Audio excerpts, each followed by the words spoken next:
Hello, how are you doing? I'm doing great. I was super excited to see a small piece of news for our podcast. We hit over 100 downloads this week. Yay! Woohoo! Confetti. Yay! I wish I knew how to like edit these videos so that there could be like little emoji confettis like in little fireworks. Woohoo! But Yeah, definitely not at that level, but just imagine it with us. yes, and on top of that, you want to tell our listeners what's going on with the So we are on YouTube, which if you were watching, you saw Hannah like mouth you, which is super exciting. So you can catch us on YouTube, Antiracist Book Club. I'm trying to figure out how to link the video to my story. Mm-hmm. For some reason, that's more difficult than I thought it would be. Do you think it's because Instagram and YouTube are like two different social media entities and they're like being like, no, YouTube wants its own little fleets and stories, which they all stole from Snapchat, but Mm-hmm. they want you to post separately instead of integrating That's it. a fair point. Like, but I found videos and where it says like you can upload a link, it'll say Instagram TV, but I can't do anything that's not Instagram. So maybe now that they have Instagram TV, Instagram switched out. Mm. If one of our listeners is in on this conspiracy, please hit us up. Only hit us up if you're in on this conspiracy. Exactly.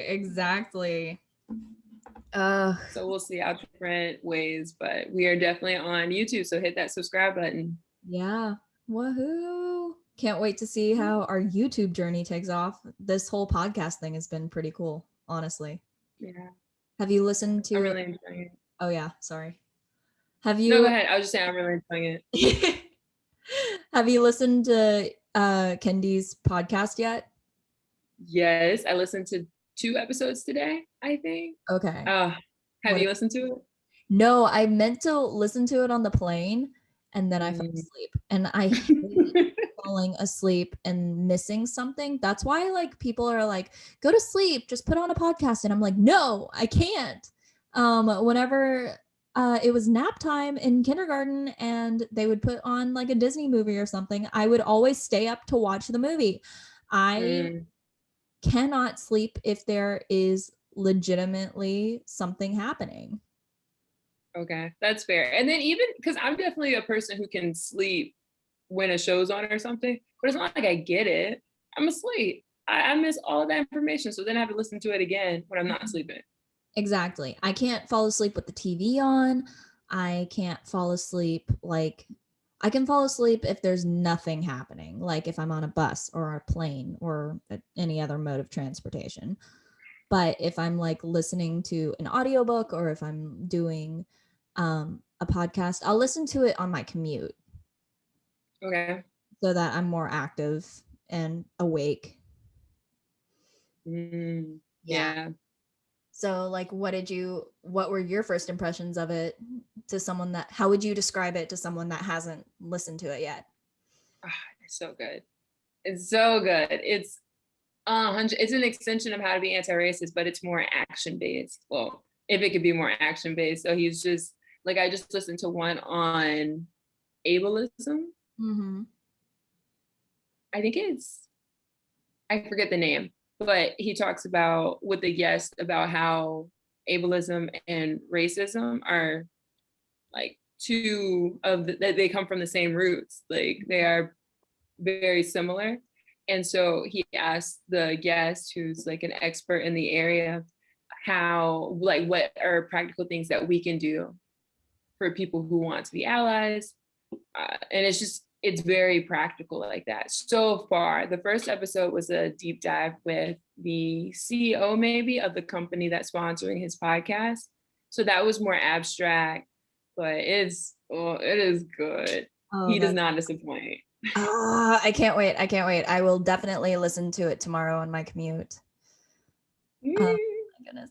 But are you ready to get into all you can ever know. I thought there were plenty of little tidbits that we could pick up on in this batch of reading. I agree. So we did pages 31 to 60 this time. And just what were your first impressions on just reading this story? Like, it sounds like something out of a story, like a legitimate work of fiction. It doesn't sound like a memoir to me from the perspective that it's written. Yeah, I think that's a fair point to make. The story that stands, oh, that's really hard. I was about to say the story that stands out the most to me, but they all really stand out for different reasons.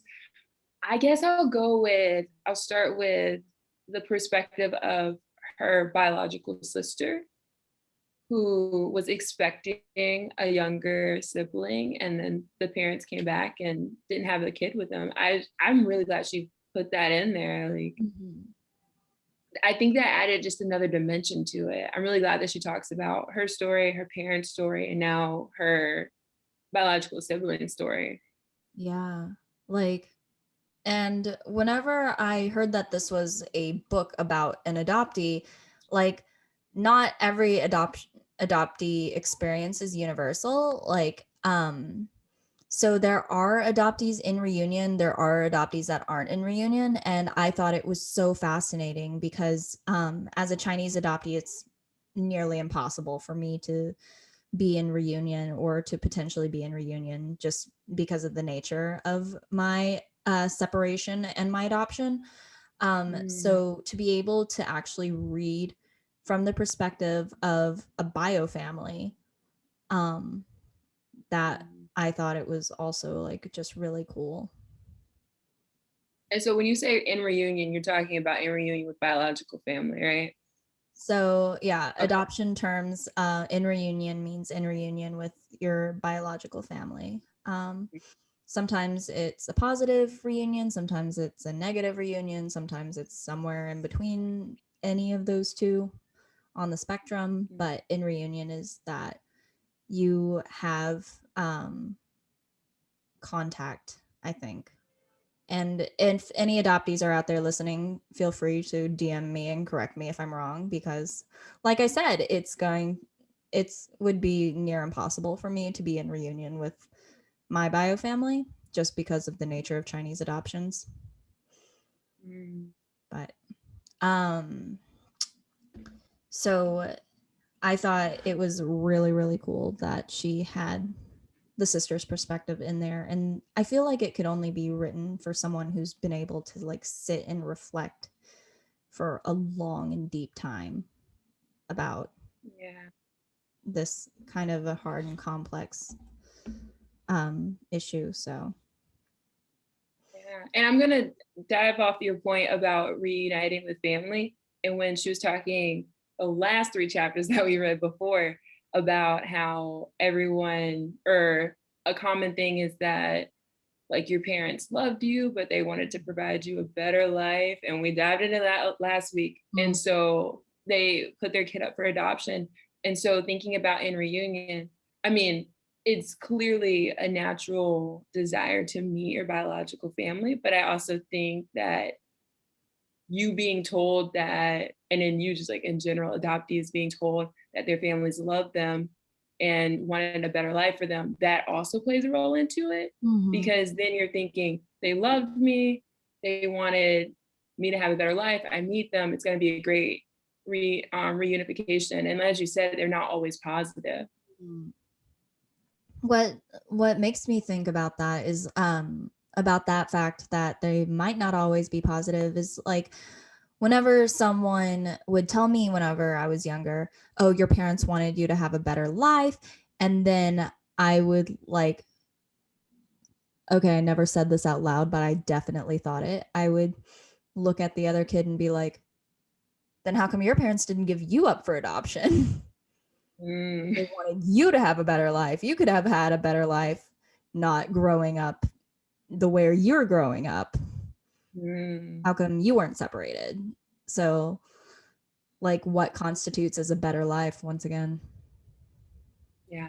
And I think that like whole it kind of turns into the white picket fence 2.5 children American dream, that most times will definitely exclude people that look like us, in that American dream, in those like old like 1950s advertisements of buying a house in the burbs, you know? Yeah. So Yeah. That was only supposed to be for one type of person in the beginning. I loved. There was a quote where it was close to the beginning of our readings, where she said something about like being accepted also meant being white, Mm, and that it was essentially impossible to be accepted if you were not. yes. So, I remember reading that. and like accepted by who are we talking about? Like accepted by like what? By society? Because if we're accepted by society by being white, in that case, we already know that we live in a racist society. Mhm. Yeah. I was just thinking as you said that that is not specific to this specific population. Like I mean, think about just the different norms. I was listening to a podcast the other day about hair, and they were talking about on picture that they got like the little combs. So the girls could like comb their hair. And you're like, you hand this to like Black kids. That does not work with my hair. And so this is the norm of what kids' hair should look like. And it's always white, right? So I mean, completely felt that, right? Yeah, like I think she also talked about like the first instances of racism where she like where other kids on the playground would like pull their eyes back, and like that's definitely happened to me so many times. And like parents would just be like, oh, they're just kids, but where did those kids pick that up from? These caricatures of Asians on TV, or racist ideals that were passed on by whoever else the kid interacted with. And so it's like you don't see like you don't it's almost like you don't see any white stereotypes other than like the rich Karens of the world, Yeah. you know? And like there, yes, that's like it is also a stereotype and that's biased, but like there never has been a specific attack on like body features of white people, I don't think. Not that I can think of, actually. No, not at all. Just in general, there's not that grouping. And I think it's because there's so many white people and they're represented everywhere, as opposed to, like you were saying, if the only interaction you have with a person of Asian descent is through a caricature, then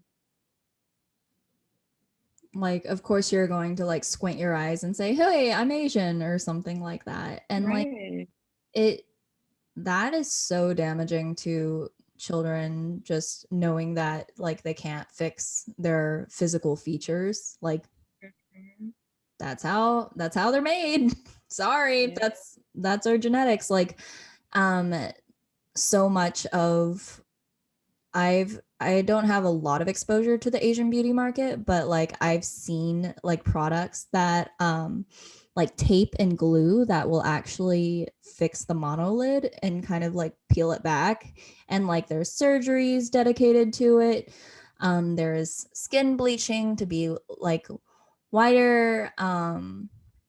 Yeah, the Asian beauty market can be very, very toxic and geared towards light skinned Asians and the whiter that you are.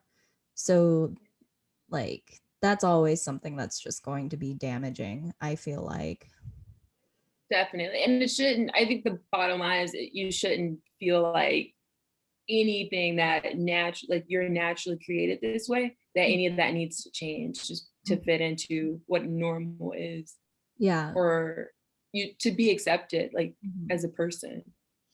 And the fact that it's white beauty standards that, I know we've talked about it before, but it's white beauty standards that set the standard that's so problematic, because white people are not the center of the universe. They're actually the minority whenever you look at the global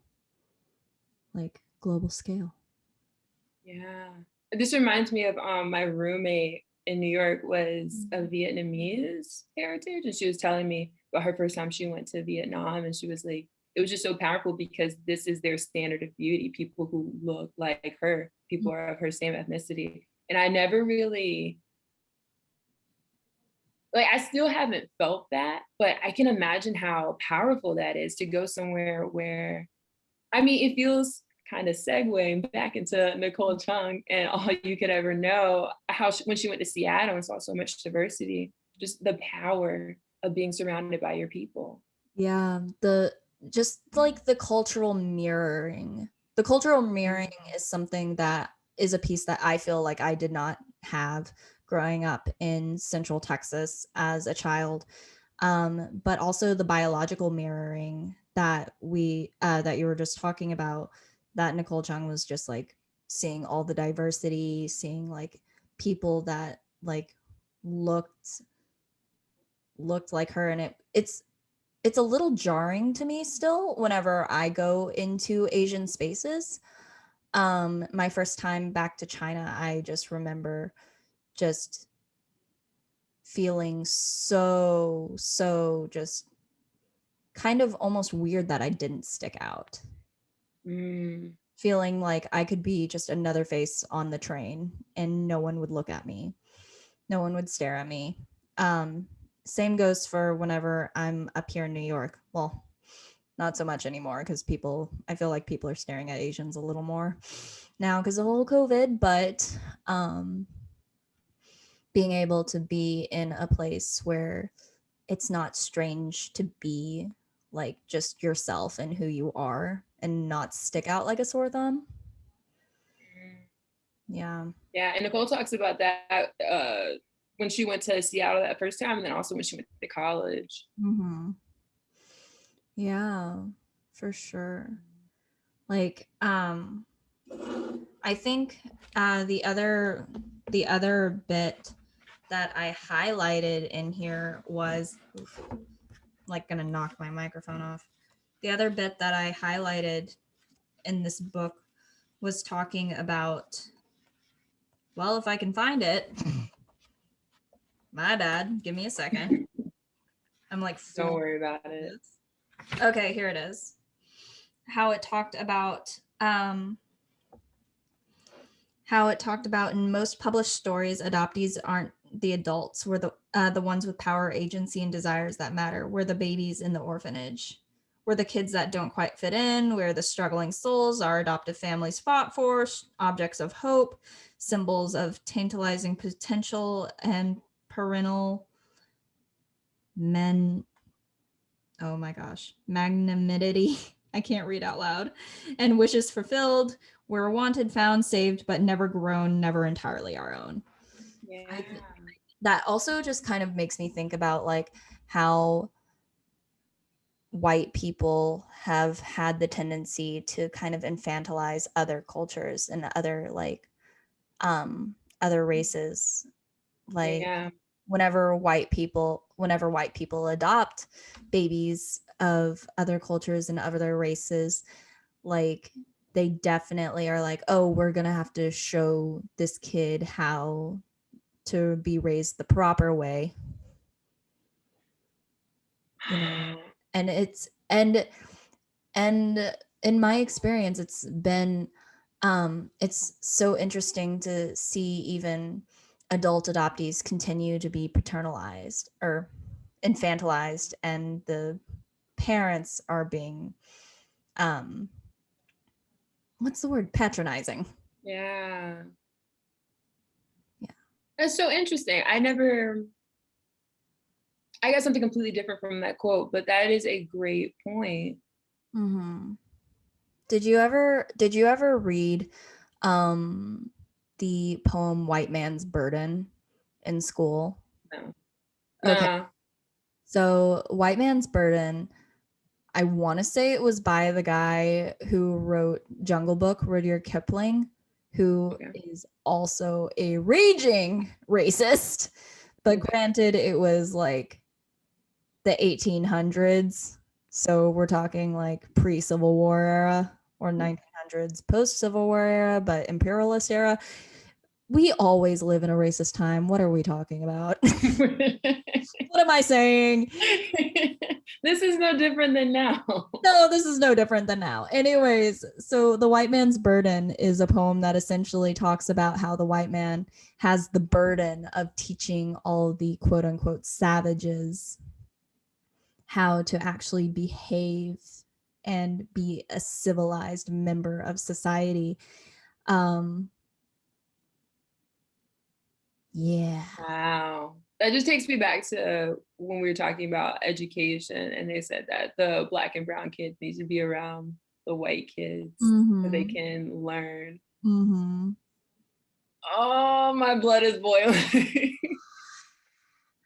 So a lot of the times in my experience with adoptees, like that, the whole white saviorism and the whole we need to, I don't think parents see it as like de-savaging them, but they do see the cultures that we come from as less than, Mhm. and they do kind of view that as, oh, we scooped them up and saved them, because they could have had X, Y, and Z life in their home environment in their home country. And that might go for domestic adoptees too, in terms of situations that made adoptions happen.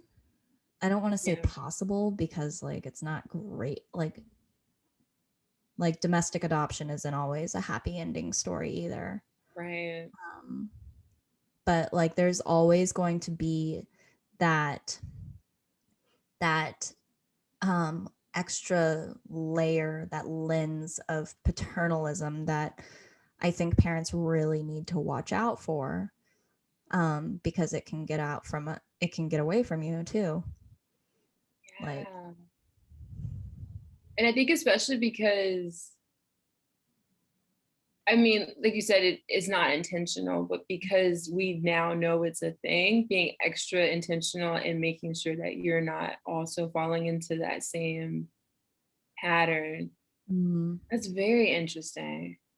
like I remember, like it kind of also goes back to like even the beginnings of our profession of social work in like the um I want to say Jane Addams and the poorhouses, with where they were taking like the poor people and showing them how to be more civilized. That kind of paternalistic tendency is still a huge factor in even modern social work today, kind of like a am holier than thou type of a situation.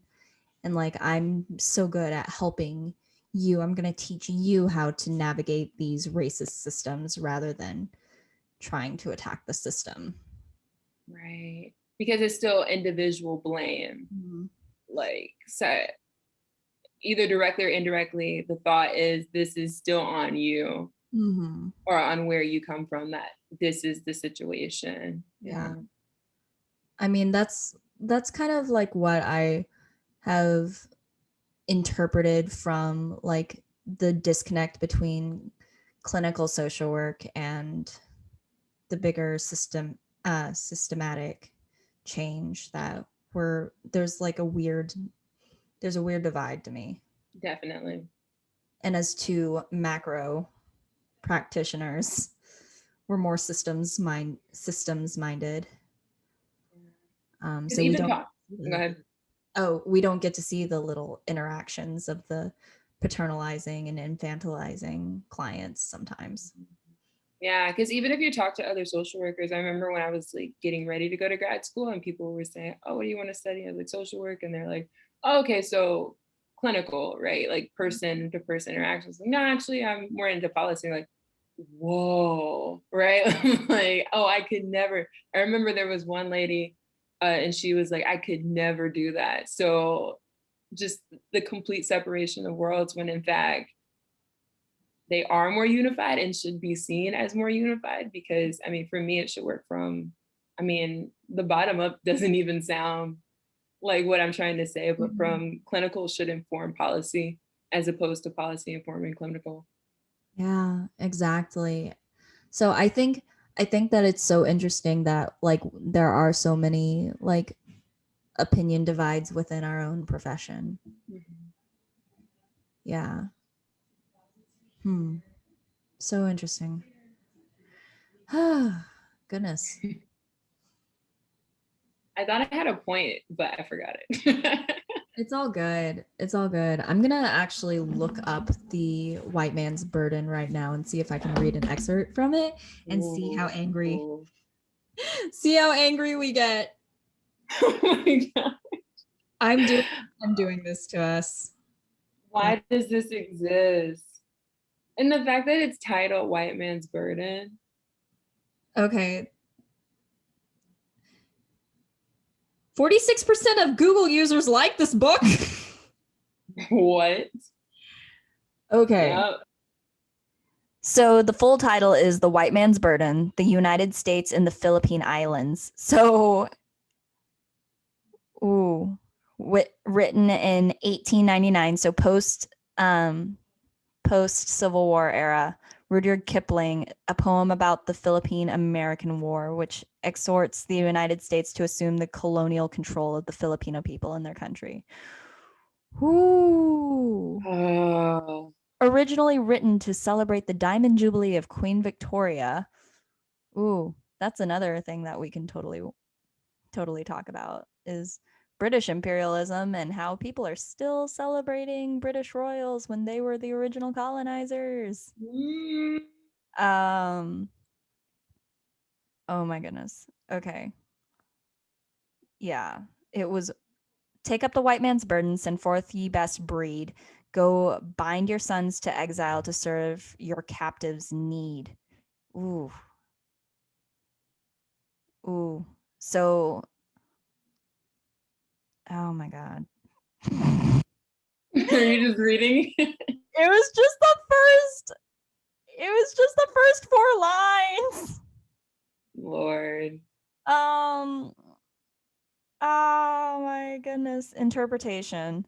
So the imperialist interpretation of the white man's burden proposes that the white race is morally obliged to civilize the non-white peoples of planet Earth, to encourage their progress, economic, social, and cultural through colonialism.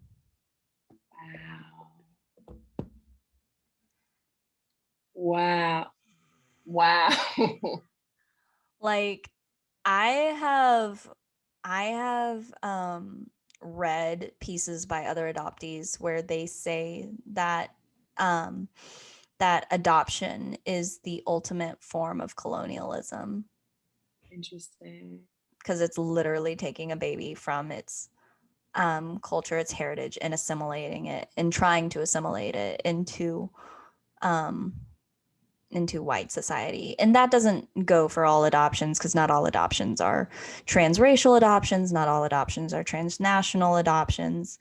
So this isn't going to say for like familial adoptions or kinship adoptions or things like that, but yikes.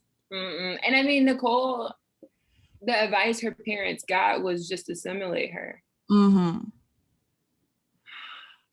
It's interesting because you are taking over land that was never yours, and now you have the burden. Like you see that as the burden. That is your responsibility to Yeah. take over land that nobody asked you to take over. Nobody asked you to be there. Oh my goodness. Oh my God. Wow. Like nobody asked you, just stay on your bit of land. Mm-mm. It was actually better when you weren't anywhere close to it. Yeah.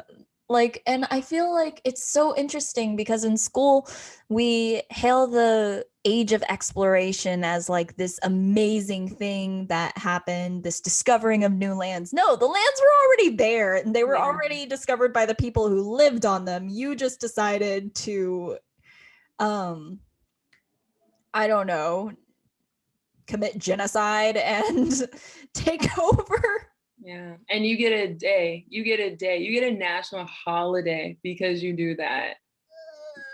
Yeah. I saw a sign during the Black Lives Matter protest in Britain, I believe, in Great Britain. And the sign said, we wouldn't have to say Black Lives Matter. I'm not actually quoting the sign, but it was along the lines of we wouldn't have to say Black Lives Matter if we hadn't colonized the US. Like, someone knows their history. Yeah. It's just, my goodness. Like, and it's so strange and frustrating to know that those paternalistic instincts are still seen throughout our systems, are still seen throughout like our society. Definitely, like whenever the rhetoric is used to call the Black Lives Matter protesters thugs, I've seen that one and I was just like the connotation of like the word thugs, like meaning like they didn't know, like they don't know any better and they're just going to mindlessly like go destroy things. Like it's just it's angering. And I saw somewhere, that telling people how to protest is in itself completely inappropriate. They said a better word, but I'm lacking on the word right now. But are you kidding? Like, you can't tell people how to define. It's like, we're going to oppress you and you're going to resist oppression, but we're going to tell you how to resist the oppression that we are oppressing. That we are currently, I think that was the word, oppressive. It in itself is oppressive. The fact that you think you can tell me how to protest is a problem. It's the universal, and I'm seeing this now too, of course, just the universal audacity of privilege. Mm-hmm. The audacity that you think you could tell me how to protest. The audacity that you think you have to tell me how to be civilized just because I'm not white. Mm-hmm. How do we not see this is a problem? The audacity of telling people how grateful they should be to receive aid and services that should be basic human rights. And then also in some cases that was never asked for in the first place. Mm-hmm. I think this is where I pull my hair out. Oh my gosh. It is. Oh, it's so wild. The audacity of the privilege is it's actually exhausting and infuriating. It's exhausting and infuriating just to talk about it, but also like just to experience it. Like as a kid and like experiencing like the paternalism, and like it wasn't always intentional. Like of course like someone's intentions aren't going to be, well, you're going to teach her how to not be Chinese and teach her how to be white, right? Like that wasn't their intention, but that's how like my little tiny child brain interpreted it and couldn't really vocalize or verbalize like or put into context really what those people were saying. Like even snide remarks of like demonizing like my birth country and demonizing China in like whenever people like speak down about China just in general and just really like antagonize it. Like it definitely makes me think more of the whole, oh, I'm not Chinese. I'm raised by white people. I need to be white, or else they're going to see me as a threat, as an enemy, as whatever else. Like So those thoughts too. Oh my goodness, I'm so scattered right now. But Yeah. Do you think it's like kind of what Kendi was talking about with the need to separate yourself? Because if people are speaking poorly about like the country where you're born or the ethnicity that you have, then I don't want them to think I'm like that. yes, Do you feel that? yes, exactly. Thank you for bringing it back to that. I was trying to go there, but you're the one that took us home. So thank you. Oh my goodness. Yeah. Exactly. It was Like, interesting to me, like to me, this is somehow related, but it might be completely jumping on a new subject, just how how she was talking about, well, it was a domestic adoption, but just in general, to me, it feels kind of intuitive that if you have a kid from another country, that you raise them, of course, like that's your kid, but also understanding the culture that they come from. And so it's just so interesting to me. And of course, this is a different time. This is like the fact that we're having this conversation shows how much we've grown. mhm. But it's interesting to me that instead that is like locked away with a door and a key, and then here you are, you're in America, and this is white culture. Yeah. Like, I wish that we could be talking about this in a post-racist era, but as we well know, we are definitely still living in racist times. And it's okay to dream about like being able to have these conversations whenever like society isn't racist anymore. And it might be a little pessimistic of me, but I'm just like, ugh, when is that going to be? And I'm tired. Yeah, sometimes it feels like it's an unattainable goal just because Mhm. there is no America without racism. Yeah. So what would that even look like? Like what Kendi was saying, like how people saw racism as a cancer, but it's actually and other people saw it as an organ. Mhm. Like instrumental, but it is not. This is a message of hope. It does not have to be this way. Exactly. It can be a spleen, it can be removed. I'm no doctor, but I'm pretty sure you can live without that thing. I think. Let's just say the appendix just to Yes. just to be on the safe side. We know you can live without that. Yes. Yes. But oh my goodness. Good discussion tonight. Yes, pat yourself on the back. That was Yeah. Good stuff. I think I'm gonna send you the link to the white man's burden thing, and then you can send me back fire emojis, and then yeah, possibly go burn your phone. yes. I was going to say that means like fire as in arson, right? Because that thing needs to be burned. Like go and dance on. Let's go and dance on Rudyard Kipling's grave. And like, yeah, the Jungle Book is an adorable Disney film, but it's also freaking racist. Yes. Yes. So bad. All those old Disney films, while like I do appreciate that Disney has put the disclaimer now on them on Disney Plus that says like this movie is hella racist. Um so take it with a grain of salt, but it was a product of its time because I love the Jungle Book as a Yeah. kid. I've actually never seen it. It's got cute music and cute animals. And then you just don't think too deeply about what the animals represented. It's not like Especially it's as a kid. yeah, just just don't think about that too much. Don't think about it and don't let it infuriate you. Just sing bare necessities. Just if that's possible. Yeah, but I will see you next week though. Yeah. Good stuff. Yeah. I'll see you then. All right. Bye. Bye.